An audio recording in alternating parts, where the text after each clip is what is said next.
In this video, we're going to examine the face draft command for Autodesk Inventor. Now, if you're going to draft a face, you might be currently creating an extrusion and you're tapering it. And the disadvantage there is when you perform a taper, it drafts all faces around an extrusion.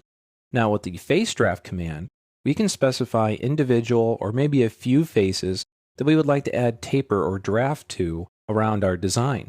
This also might be a command that you use later on downstream on your modeling tree and not something done very early in the design, but perhaps a little bit later. Now we have multiple ways we can define our face draft. We can do it with a fixed edge, we can do it with a fixed plane, and we can also do it with a parting line option. So let's jump in and examine the tool and how to utilize it. Up on our Modify panel, we have a flyout that is the shell and the draft together. So if your shell is on the top button, make sure you hit that flyout and then grab draft. If draft is your top button, by all means go ahead and select it there. But that's where you start your draft command. And as you can see, it utilizes both methods of interaction. We have the dialog box as well as the mini toolbar that's showing up on the right hand side. And we can go through here and select our same selections from either side. So the first thing we want to decide on is what type of face draft we would like to create. I like using the mini toolbar, so I'll do that over here. As you can see, I can pick those three methods. I'm going to start with fixed edge. The next selection that we need to make is our pull direction. Now the pull direction is a synonymous term you might find with the idea of molding components and having a pull direction for a mold. Now if you're unfamiliar with pull direction, you might have a fair share of trial and error as you go through this command, trying to get your face draft created the way you exactly want it to. So let's do an example here to see if we can't alleviate some of those problems you might have with understanding this. For the pull direction on this part, I'm going to choose this face.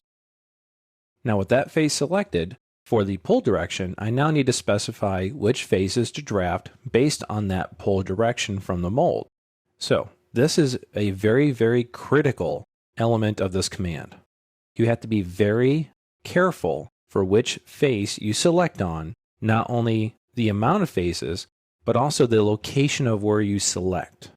To give you an example, I'm going to zoom in here a little bit and just rotate up.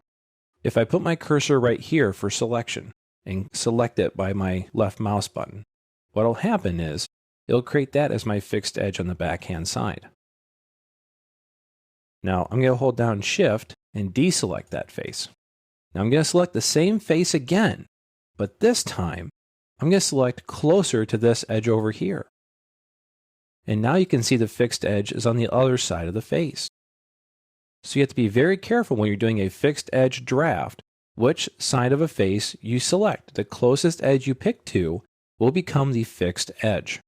Now, the next thing we need to take a look at is what amount of taper we would like to add. So we can grab on the arrow, much like I was doing here, to show the drafting taking place.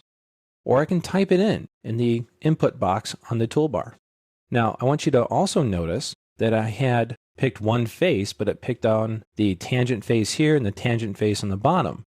So that's known as my automatic face chain that we see selected here as well. Now, I'm pretty happy with the 10 degrees here that we have for this draft. So I'll go ahead and choose my OK button here to approve that. Now, as we examine this, you can see it drafted those three faces, but it did not draft this back face because that was not selected. I'm going to perform an undo by right-clicking, and we'll start the command again. This time, I'm going to choose a fixed plane option. I'm going to rotate my model up here a little bit, and we're going to take a look at how the fixed plane sort of differs from the fixed edge. As you can see, I have multiple planes on this. I have a tangent plane at the top. I have an offset plane below. I also have one of my origin planes on the middle of that part. And that's the one we're going to begin with. So with the fixed plane method chosen for the draft, I'll choose this as my fixed plane. Now I need to choose which faces I would like. So I'll choose this face out here. If I go to a side view by using my view cube, you can see it's keeping that point right there that interacts with that plane static. And it basically drafts around that fixed plane. So as I move my cursor back and forth, you can see how that keeps that nice and steady there at that plane. Now if I'd like to change my fixed plane method, I can go here to my pull down, go to the fixed plane selection and choose a different one like this one at the top. And this time, you can see it's drafting out in that orientation. It's keeping that top fixed plane nice and steady for me. I'm going to choose my fixed plane option again, this time choosing the bottom. So now when I do my draft, you can see how that differs that as well. Let me zoom in a little bit. I do the fixed plane one more time, and this time grabbing this plane that is offset from the bottom face. And what you really need to take a look at here is it's actually adding material based on an extrapolation of this face going down to that plane. You actually get to see a nice little preview there of these dashed lines. So it's adding a little bit of thickness right here where my cursor is. And as I pull that draft out, you can see that definitely exaggerates that even more. So here I'll finalize it by pulling it out about 20 degrees and approving that. Next, we'll jump over to Face Draft 2, which is also in our working files directory. And here we're going to take a look at a parting line draft. Now this is important if you have a part that drafts in two directions off a neutral axis of some kind, or maybe a slightly offset axis or plane. So here I have a part, and in the middle of this I have a work plane. The extra step you have to take with this particular face draft is you have to create a sketch for it to reference as the parting line. So I'm going to pick on this plane and choose Create Sketch. I'll use F7 on my keyboard to slice my graphics. And just to project all my geometry that's being cut here, I'll use my Project Cut Edges option. That's a fly out from Project Geometry. So it gives me all those edges without me having to go through and pick each one. I'll finish my sketch because really that's all I needed. And I'll go to my Draft command. I'll choose the Parting Line option, specify my pull direction.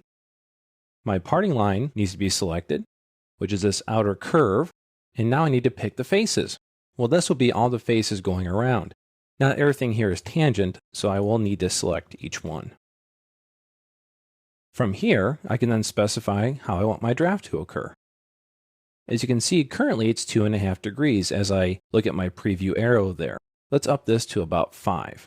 You can see a little bit more draft taking place on both sides of that parting line. Well, what if I had 5 degrees on one side, but 7.5 or maybe 3 degrees on the other side? Well, you can change your options here for your draft to be symmetric or asymmetric. So right now we do have symmetric chosen. I'm going to choose asymmetric, and that way I can pick on the second arrow and change it to something else. So I'll change that one to 3 degrees. So I have 3 on one side and 5 on the other. I'll approve that, and here I have my parting line draft that is drafting both ways from that parting line outwards based on my pull direction. And I have 2 different draft values on either side.